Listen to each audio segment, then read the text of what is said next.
ನಮಸ್ಕಾರಗಳು ಶಿವಭಕ್ತರೇ. ಇಂದಿನ ಈ ವಿಡಿಯೋದಲ್ಲಿ ಹೆಚ್ಚು ನೋವು ಅನುಭವಿಸಿದ, ಯಾರಿಗೂ ಹೇಳಲಾಗದ ದುಃಖ ಹೊಂದಿರುವ, ಹೊರಗೆ ನಗುತ್ತಾ ಒಳಗೆ ಅಳುವ ಕರ್ಕ ರಾಶಿಯವರಿಗಾಗಿಯೇ.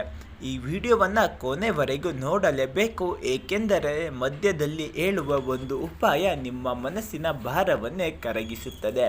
ಹಾಗೆ ದಿನನಿತ್ಯದ ಭವಿಷ್ಯಕ್ಕಾಗಿ DTV ಕರುನಾಡು ಚಾನಲನ್ನು ಸಬ್ಸ್ಕ್ರೈಬ್ ಮಾಡಿಕೊಳ್ಳೋದನ್ನು ಮರೆಯಬೇಡಿ. ಹಾಗೆ ಓಂ ನಮಃ ಶಿವಾಯ ಎಂದು ಕಮೆಂಟ್ನಲ್ಲಿ ತಪ್ಪದೇ ಕಮೆಂಟ್ ಮಾಡಿ. ಹೌದು, ಮಹಾಶಿವರಾತ್ರಿ ಕಣ್ಣೀರು ಶಿವನಿಗೆ ತಲುಪುವ ರಾತ್ರಿ. ಮಹಾಶಿವರಾತ್ರಿ ಕೇವಲ ಉಪವಾಸವಲ್ಲ, ಇದು ಮನಸ್ಸಿನ ಕಣ್ಣೀರನ್ನು ಶಿವ ಸ್ವೀಕರಿಸುವ ರಾತ್ರಿ.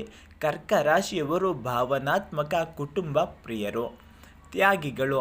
ಆದರೆ ತಮ್ಮ ನೋವನ್ನು ಒಳಗೆ ಇಟ್ಟುಕೊಳ್ಳುವವರು. ಈ ಶಿವರಾತ್ರಿ ನಿಮಗೆ ಒಳಗಿನ ನೋವಿಗೆ ಪರಿಹಾರ ಶುರುವಾಗುತ್ತದೆ. ಕರ್ಕ ರಾಶಿ, ಚಂದ್ರ ಮತ್ತು ಶಿವನ ಸಂಬಂಧಗಳು. ಕರ್ಕ ರಾಶಿಯ ಅಧಿಪತಿ ಚಂದ್ರ. ಶಿವನ ತಲೆಯಲ್ಲಿ ಚಂದ್ರನಿರುವುದು ನಿಮಗೆ ವಿಶೇಷ ಸೂಚನೆ.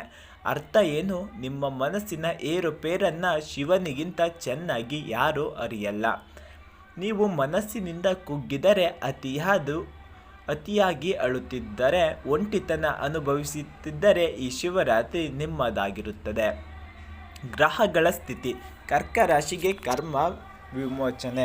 ಈ ಮಹಾಶಿವರಾತ್ರಿ ಸಮಯದಲ್ಲಿ ಚಂದ್ರ ಸ್ಥಿರವಾಗುತ್ತಾನೆ, ಶನಿ ಕರ್ಮಫಲ ನೀಡಲು ಆರಂಭಿಸುತ್ತಾನೆ. ಇದರಿಂದ ಹಳೆಯ ನೋವು ಕಡಿಮೆಯಾಗುತ್ತದೆ, ಮನಸ್ಸಿಗೆ ಧೈರ್ಯ ಬರುತ್ತದೆ, ಕರ್ಮ ಬಂಧನ ಸಡಿಲಗೊಳ್ಳುತ್ತದೆ. ಕಳೆದ 5-7 ವರ್ಷಗಳಿಂದ ಕಷ್ಟ ಇನ್ನು ನಿಧಾನವಾಗಿ ಕೊನೆಗೊಳ್ಳಲಿದೆ. ಹಣಕಾಸು, ಚಿಕ್ಕ ಆಶೀರ್ವಾದಗಳು ದೊಡ್ಡ ಲಾಭ. ಕರ್ಕ ರಾಶಿಯವರು ಹಣವನ್ನು ಉಳಿಸಿಕೊಳ್ಳಲು ಕಷ್ಟಪಡುವವರು.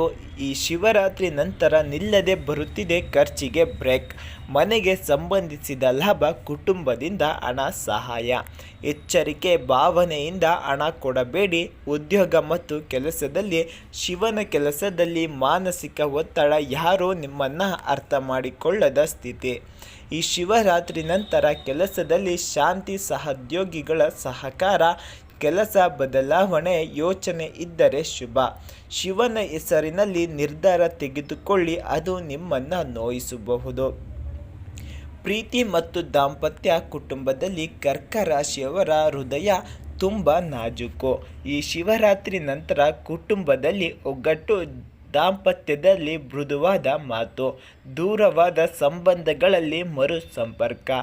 ಶಿವರಾತ್ರಿ ಕುಟುಂಬದವರು ಒಟ್ಟಿಗೆ ದೀಪ ಹಚ್ಚಿದರೆ ಮನೆಯಲ್ಲಿ ಶಾಂತಿ ನೆಲೆಸುತ್ತದೆ. ಈ ಶಿವರಾತ್ರಿ ದಿನ ಒಟ್ಟಿಗೆ ದೀಪ ಹಚ್ಚೋದನ್ನು ಮರೆಯಬೇಡಿ.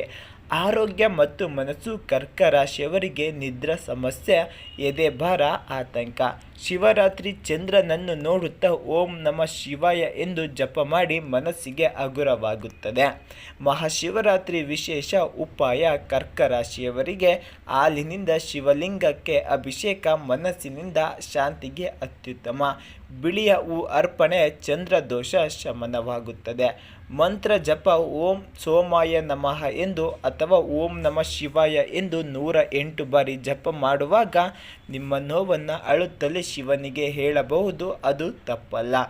ಈ ದಿನ ಮಾಡಬಾರದ ತಪ್ಪುಗಳು. ಮನಸ್ಸಿಗೆ ನೋವು ಕೊಡುವ ಯೋಚನೆ, ಹಳೆಯ ವಿಷಯಗಳನ್ನು ಕೆದಕುವುದು, ಅತಿಯಾದ ಭಾವನೆ.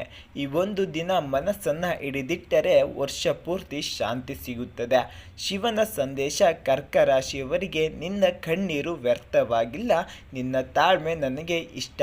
ಇದು ನಿನ್ನ ಮನಸ್ಸಿಗೆ ವಿಶ್ರಾಂತಿ ಕೊಡುತ್ತದೆ.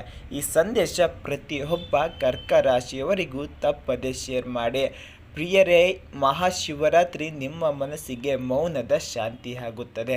ಹಾಗೆ ಈ ವಿಡಿಯೋ ನಿಮ್ಮ ಮನಸ್ಸಿಗೆ ತಟ್ಟಿದ್ದರೆ ಈ ವಿಡಿಯೋಗೊಂದು ಲೈಕ್ ಮಾಡಿ, ಓಂ ನಮಃ ಶಿವಾಯ ಎಂದು ತಪ್ಪದೆ ಕಮೆಂಟ್ ಮಾಡಿ. ಕರ್ಕ ರಾಶಿಯವರಿಗೆ ಹಾಗೂ ನಿಮ್ಮ ಕುಟುಂಬದಲ್ಲಿ ಯಾರೆಲ್ಲ ಕರ್ಕ ರಾಶಿಯವರಿದ್ದಾರೆ ಹಾಗೂ ನಿಮ್ಮ ಸ್ನೇಹಿತರಿಗೆ ತಪ್ಪದೆ ಶೇರ್ ಮಾಡಿ.